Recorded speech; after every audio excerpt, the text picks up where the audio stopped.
BRS party 25వ వసంతంలో అడుగిడుతున్న సందర్భంగా ఈ నెల 27న వరంగల్లోని ఎల్కతుర్తిలో లక్షలాది మందితో నిర్వహించే రజతోత్సవ సభ చలో వరంగల్ పోస్టర్ను ఈరోజు ఇల్లంతకుంట మండల కేంద్రంలోని బీఆర్ఎస్ పార్టీ కార్యాలయంలో బీఆర్ఎస్ పార్టీ మండల అధ్యక్షులు శ్రీ పల్లె నరసింహారెడ్డి గారి అధ్యక్షతన రాజన్న సిరిసిల్ల జిల్లా జడ్పీ మాజీ vice chairman cess director Mallugari Ravinder Reddy మరియు మాజీ ప్రజాప్రతినిధులు సీనియర్ నాయకులు బీఆర్ఎస్ కుటుంబ సభ్యులు ఆవిష్కరించారు.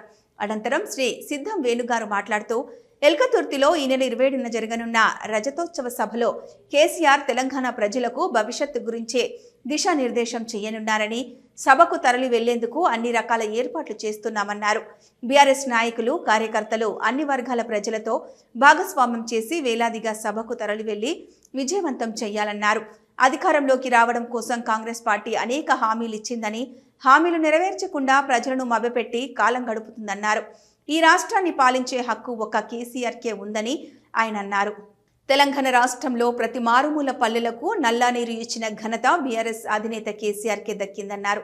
ప్రజల సమస్యల పరిష్కారం కోసం నిత్యం పనిచేసిన నాయకుడు కేసీఆర్ అన్నారు. 16 నెలలు గడుస్తున్నా కాంగ్రెస్ ప్రభుత్వం ప్రజా సమస్యలను పక్కన పెట్టిందన్నారు. మన ఇంటి పార్టీ మన తెలంగాణ రాష్ట్రాన్ని సాధించి 10 సంవత్సరాల కేసీఆర్ పాలనలో దేశంలోనే మన రాష్ట్రాన్ని మొదటి స్థానంలో నిలబెట్టిన బీఆర్ఎస్ పార్టీని మనం కాపాడుకోవాలని, కేసీఆర్ నాయకత్వమే మనకు శ్రీరామ రక్ష అని అన్నారు. ఈరోజు ఇల్లంతకుంట మండల కేంద్రంలో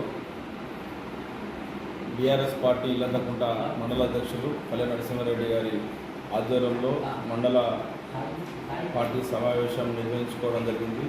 దీనికి ప్రెసిడెంట్ రవీందర్ రెడ్డి గారు, అదేవిధంగా మిగతా పెద్దలందరూ కూడా మాజీ ప్రజాప్రతినిధులు, అదేవిధంగా పార్టీ సీనియర్ నాయకులు, బీఆర్ఎస్ పార్టీ కుటుంబ సభ్యులందరూ కూడా హాజరు కావడం జరిగింది.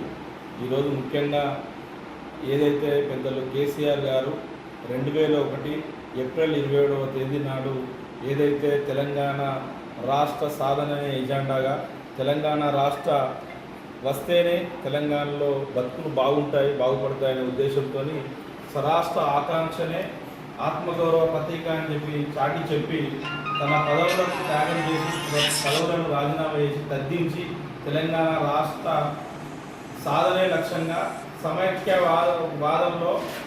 రాష్ట్రంలో తెలంగాణకు జరుగుతున్నటువంటి అన్యాయం ఓన్లీ నిధుల విషయంలో, నియామక విషయంలో కాకుండా ఇది ఆత్మగౌరవానికి సంబంధించిన అంశం అని గుర్తించి ఈరోజు ప్రత్యేక తెలంగాణ రాష్ట్రమే దీనికి పరిష్కార మార్గం అని గ్రహించి 2001 ఏప్రిల్ 27వ తారీఖు నాడు జలదృశ్యంలో బీఆర్ఎస్ పార్టీని, తెలంగాణ రాష్ట్ర సమితి పార్టీని గులాబీ జెండాను రెపరెపలు ఆడే విధంగా ఆ రోజు ఆవిష్కరించి